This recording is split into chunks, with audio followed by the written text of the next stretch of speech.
Le projet Lutin-Latulu, c'est d'abord une méthode pour enseigner la lecture au cours préparatoire. C'est une méthode complète qui propose des supports variés. Un manuel numérique projetable, des cahiers, des albums, un mémo des sons, des fiches à photocopier, des affichettes pour la classe, et plein d'autres choses encore. Lutin-Latulu ne s'appuie pas sur un manuel papier. Celui-ci est remplacé par un manuel numérique qui contient toutes les ressources collectives et individuelles. On peut les télécharger depuis le site ou les importer depuis la clé USB. Les activités de classe sont réalisées au tableau sur des écrans projetés. Ici, pas d'environnement sophistiqué.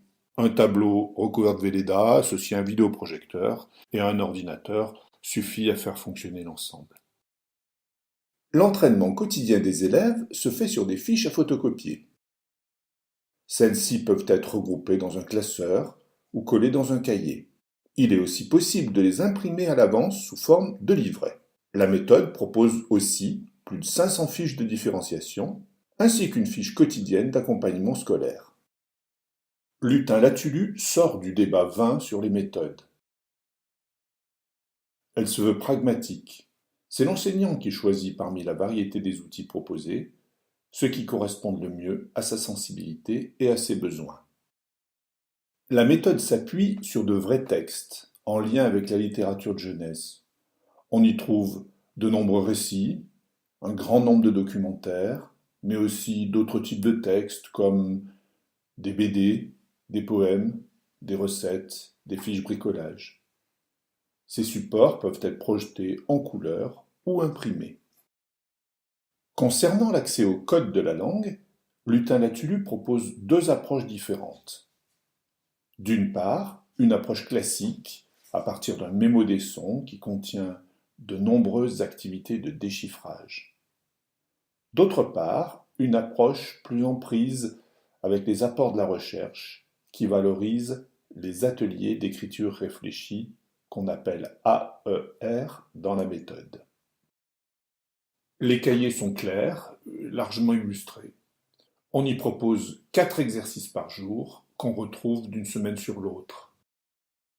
Les lutins mascottes, qui représentent chacun une compétence spécifique, permettent aux élèves de mieux comprendre l'objectif d'apprentissage. Les consignes, concises et précises, sont précédées d'un logo qui facilite leur compréhension. Et des indications à destination de l'enseignant sont regroupées en bas de page. Les principales sous-compétences de lecture sont symbolisées par les lutins de la méthode. Turlututu renvoie à la sous-compétence phonologique. Il discrimine et identifie la place des sons dans la langue orale. Malabala renvoie à la sous-compétence graphophonologique. Elle connaît la correspondance entre phonème et graphème. Pirlipipi renvoie à la sous-compétence idéovisuelle. Elle identifie rapidement les mots connus et enchaîne sa lecture. Rocololo, quant à lui, renvoie à la sous-compétence scripturale. Il graphie les lettres, mais mémorise aussi l'orthographe des mots. Lutin-Latulu dispose aussi d'un outil d'évaluation ritualisé, très précis et rapide à mettre en œuvre. Une fois par semaine, une fiche permet à l'enseignant de repérer l'évolution de l'acquisition du système de correspondance graphophonologique et de mettre en place, pour chaque élève, les aides adaptées.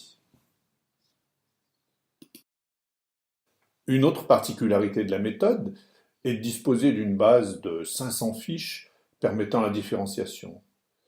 On trouve des fiches complémentaires qui permettent le soutien et l'entraînement.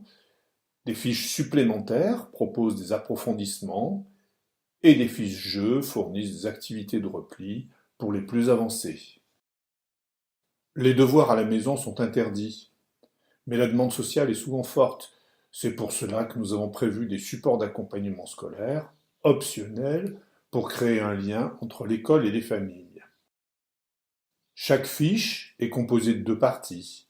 La partie gauche est consacrée au texte étudié dans la journée, En bas de page, des indications très précises à l'intention des adultes leur permettent de bien comprendre les attentes de l'enseignant.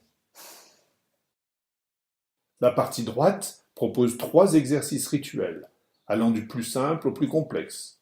Le troisième est optionnel.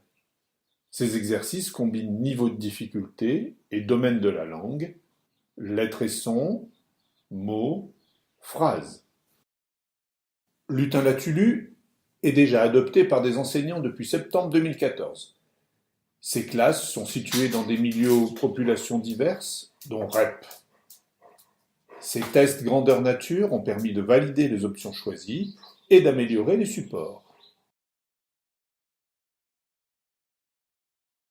Voilà, tu sais l'essentiel sur Lutin Latulu? C'est une méthode originale, au sens où elle refuse toute prescription pédagogique qui enferme l'enseignant dans une seule et même logique. Mais c'est aussi une méthode cohérente qui fournit un cadre méthodologique permettant à chacun d'enseigner la lecture avec sa sensibilité.